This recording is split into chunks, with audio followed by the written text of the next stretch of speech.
So I've been feeling called to kind of start from the ground up again for the next series. So for the next 7 weeks, I'm going to be walking you through all of our different energy centers. So many of you have asked with my past meditations and teachings about surrender, about becoming, about higher consciousness. Well, how do I get there? So like I've explained before, I'm not doing all of the trauma work and shadow work that I used to do, but I do feel like it is important for those of you coming into this journey, no matter where you're at on this journey, to have this reminder of really starting from the bottom. So today we're going to dive into the energy center, our root chakra, and I'm going to walk you through the basics of this, also why it's important to your healing. And why being grounded into the earth is so vital to reach those higher level of consciousness. And then this week's meditation is also around the root chakra. We're going to go through each chakra for the next 7 weeks to really allow you to have that understanding, but also to see what might be present. What I tell my clients and students all the time is that no matter how much work you've done in a particular energy center or a particular pattern, we're here on this earth to experience the unraveling of it all. So maybe last year you've really looked into all of these different systems and the things that comes with them.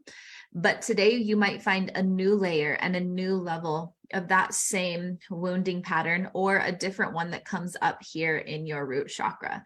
So as you deepen into your healing, as you deepen into your presence, there's going to be new things that come up. And I think we could all use a little reminder of their importance. So first, I'm just going to start with kind of a basic understanding of the chakras and energy centers. In the human form, there's 7 main ones. We have tons of chakras, but the 7 main ones in our human form start at the bottom. So how I envision it is there's a chakra at our spine, at the base of our spinal cord, and it's going down into the earth like a frisbee. It rotates clockwise and spirals into the earth.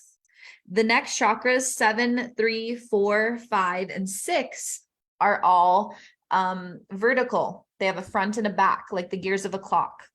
The front rotating clockwise, the back rotating counterclockwise. And then again, our 7th, which I believe is the back of our first, goes up like a frisbee into the cosmos, counterclockwise.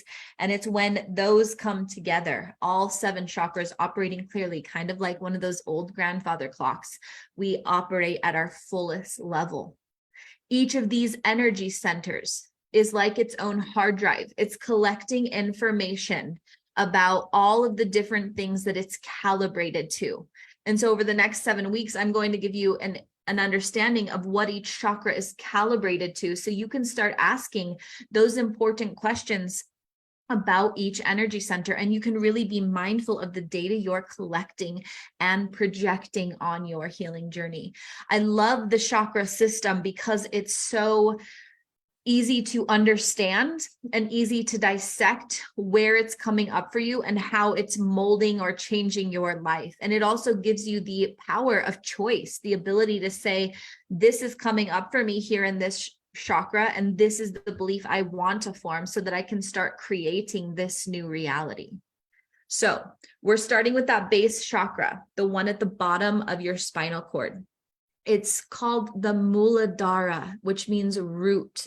It roots us and anchors us into the earth.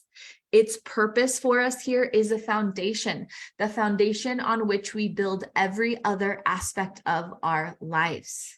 Some of the issues that might come up with this root chakra are if you have a hard time with your roots. I see a lot in clients who were adopted or don't really have close family ties. If you have a hard time grounding, you have a hard time with nourishment, trust, health, home, family, prosperity, appropriate boundaries, all of these things can come up with the first chakra wounding. So really paying attention to what's coming up for you as I say these things: roots, grounding, nourishment, health, home, family, prosperity, appropriate boundaries. What can you look at there? It's denoted by the color red, a deep, rich red. So even wearing red, surrounding yourself by red can help you connect to this chakra. And like I said before, it's located at the base of the spine. It has a very physical identity. The bottom three chakras, first, second, and third, are really human chakras. The fourth is the bridge, and the fifth, sixth, and seventh are our ethereal chakras. So this is the first of our physical chakras, and its whole orientation in life is self-preservation or survival. So really allowing yourself to feel safe, so that you can move from surviving into thriving here. Its demon, the counterpart to this chakra, is fear. All the fears, doubts, and worries that come up for you in life are associated with that root chakra. It's formed in the second trimester up until 12 months. So if there were any issues while you were in the womb, if maybe your parents weren't sure about if they were going to keep you, if there was a lot of aggression, violence, even just loud noises during your birth, if there was fighting or lack of safety up until 12 months old, you most likely have or had a first chakra wounding. And this is where a lot of these patterns are created. And the cool thing about it is now that you have that knowledge, you can go back and reparent and reteach that part of your inner child safety and security, that it is wanted, loved, and worthy. A lot of the physical tasks that we develop with the root chakra as we're moving are the physical growth, our motor skills, our object permanence. So if these things were delayed in you, you can also go back to that first chakra wounding and start to do the work here. You know that your first chakra is really balanced if you have good health, vitality, if you're well grounded, comfortable, if you have a deep sense of trust in the world, a feeling of safety and security, the ability to relax and be still, stability in your prosperity, if you feel a right to livelihood and just being here. It's really important to notice where your safeties and securities lie in this chakra, because when we don't feel safe, we don't ground fully into the earth. And then our foundation gets flimsy and we start to lose sight of ourselves. We start to lose our own footing and we start to give ourselves away. And like I've said in teachings before, these chakras build on each other. And so we're starting with the root, because if you have this solid foundation, next week, when we get into the second chakra, which is the flow and the energy and the movement, it's going to have a really solid foundation to be built upon. If you had different traumas, poor physical bonding with your mother or your parents, any kind of traumas around birth, any sort of abandonment before 12 months old, if you had feeding difficulties or major illnesses, you probably have parts of this wounding pattern present. We'll talk later about how this shows up in your actual personality. So all of the chakras, like I said, they're these big energy centers. Now they can either be deficient, which when I see them through my mind's eye, I see this crumpled, dehydrated chakra, or they can be excessive, which means they're taking up all of this energy and kind of outshadowing your others. So if you have deficiency in your first chakra, meaning you need more grounding, a better relationship with the earth, you might feel a disconnection from your body. You might be notably underweight. You might be very fearful, anxious, restless. Maybe you just can't settle. You can't find that ability to sink into the moment, into the safety. You might have a hard time with focus and discipline. You might have financial difficulties and even just chronic disorganization. These are all things with not wanting to be grounded into the present, into this root, into your base, your foundation. If you have a really excessive, so overflowing, meaning it's taking away from the other chakras and it's really pulling you out of balance, because remember, we want that really pristine balance, that operative functioning between every single energy center. You might experience obesity, overeating, hoarding, material fixation, fear of change, lots of addiction, rigid boundaries, all things that keep you way too rooted here on the earth. where you can't flow up into the cosmos to find that balance. You are so fixated on the here and the now on the earth that you won't imagine anything else. So again, we need to work in the balance of our relationship with this chakra, knowing I have safety and stability, I'm anchored in, and I can fly. I can fly and not lose my foundation, not lose my sense of self, and not lose my connection and trust in the world. So ways that this can show up physically in your body are any disorders of the lower digestive tracts, large intestines, the things like bones, teeth, legs, feet, knees, eating disorders, frequent illnesses. All of these things can result in a first chakra wounding because we either don't feel safe here or we don't feel safe leaving here. There's a part of our relationship that's out of whack that needs to come back into balance. And this is so important because if you think about it, our vessel, this is going to make me emotional. Our vessel is our home here on earth. When we lose our connection to our body, we experience spiritual homelessness. Our soul doesn't have a body that it feels safe in. Without that anchor, we float aimlessly around, never able to fully connect with this human experience and all of the beauty and majesty and magic that it offers. We've become as a society so either for or against the human body that we've lost the value in what it truly is. It's literally a vessel housing our spirit, our consciousness.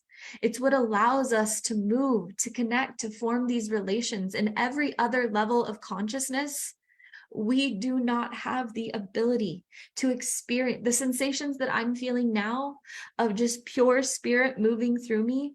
I'll never get to feel it this same way in any other experience. The way that we feel connected when we hold another's hand, when we come together in community, when we experience sensations, even hard ones, we never get to have again. And some of us wake up in the morning without even acknowledging this powerful vessel that allows us to live such rich lives, to experience such beauty. And when I'm using these words, I want you to know that it's all beauty. It's all love. It's all truth. If you are experiencing it, it is love. It's a beautiful gift for you to grow and become. But if you're not feeling safe here, there is a piece and a part of you that can't fully experience this luscious, amazing life. It's to be fully connected and rooted in. And like you'll see in the coming weeks, every single chakra that builds upon this foundation has a powerful purpose, a deep level of insight. It collects certain data around these experiences that allow you to experience it all fully.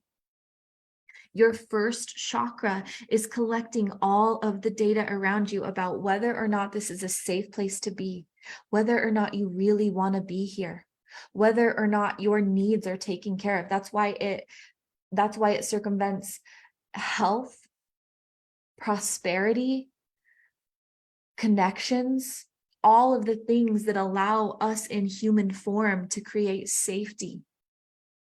It's when we don't feel worthy of these things or like we have a right to be here or a purpose for existing that we kind of let it all go away. And like I said before, floating aimlessly around without an anchor. And without that anchor, these other beautiful energy centers can't do their job, including your divine connection. That's why you see a lot of spiritual seekers, they're totally living up here, but because they're not grounded into the earth, because they haven't done the work on their lower chakras, the things they say are distorted and dirty and messy. There's a sense of superiority and selflessness but we are meant to have self, capital self, our own individual human form, experiencing consciousness, Christ consciousness in all of these individual aspects. While we are all one, we are also different fingerprints of consciousness, a unique way of creatively embodying consciousness. I am not meant to be like you, and you are not meant to be like me. And while we all share the same commonality, the same conscious blood, if you will, consciousness being imbued into each and every one of us, we all project that in our own unique way. And that is the beauty of human life. That is the beauty of what we are creating, to experiencing oneness and individuality collectively, to understand that each and every one of us are that same energy being represented in different ways. It allows us to deepen into new levels of love, new levels of acceptance, of appreciation for each and every other person on this planet. And it's a beautiful thing, but we have to do the work. We have to do the work, starting with this first chakra, of really sinking into our anchors, noticing, what am I rooted into? What beliefs about money? What beliefs about relationships? What beliefs about love? What beliefs about safety? What beliefs about security? What beliefs am I rooted into, and where did they come from? Going back to that second trimester to 12 months old and reparenting that inner child so that he, she, they feel safe, feel wanted, feel accepted here. And a safety and security that doesn't require what leads to the overly efficient, the excessive chakra, where they're constantly grasping for control, but a balanced, healthy connection where they feel safe to both fly and still be anchored in. This is what we're all striving for. And like I said, this is just the foundation. We'll go higher and higher every week following. But for this week, I ask you, number one, when the meditation is released in a few days, go back and do this root chakra meditation. I also have another one on my YouTube channel I'll link below for today that really helps you activate and ground. I think I have a total of 4 root chakra activations right now. The one that I created just this morning, I think you're going to find really whimsical and powerful. Do that. And notice, maybe wear the color red a lot more. Surround yourself by the color red. Notice how it makes you feel. Notice what thoughts come up. Start asking yourself questions. How do I feel about prosperity, about wealth? And if you can't be honest with yourself, if you're like, oh, well, I feel great, but then you're sitting in maybe disarray, ask yourself what we talked about last week. What am I seeing in my reality that shows me what I truly feel about wealth? If every time you look at money and you get anxious, or if you can't pay your bills right now, or whatever it might be, or if you have like a deep need for hoarding money, ask yourself what those beliefs are rooted into. Start asking yourself how you feel about family, community, connections, how it feels to set healthy boundaries in your life. Ask yourself, when you tune into your inner child, does he, she, they feel wanted and needed? Do I feel like I have a right to be here? And as you start to ask these questions, allow the Earth Mother to wrap her arms around you and to pull you into that safety as you face these hard truths, because I know it can be so painful to realize that a part of you doesn't want to be here, or that a part of you doesn't feel worthy to be here, or that a part of you doesn't feel worthy to have wealth and success and safety. Maybe that even a part of you doesn't feel safe enough to fly free because you might not come back down. I know that it can be heartbreaking to realize this, and so be gentle with yourself as you move forward. Let yourself be wrapped in compassion, knowing that as you take the steps to reparent this part of yourself, you will be set free. It will get easier. And this foundation, this root chakra, is the premise for everything else we're going to build on through this series. So acknowledge it. Take time to root into the things that you desire more of, and please allow grace to intervene when things get hard. I'm so proud of you guys for moving through this journey. I know it's not always an easy one, but it will get easier and gentler. No matter what stage you're at right now, I ask you to just look at the levels and layers of the root chakra coming up for you now. And I'll be back next week to go through the sacral chakra with you. I love you guys. Breathe deep, plan on miracles. Talk to you soon.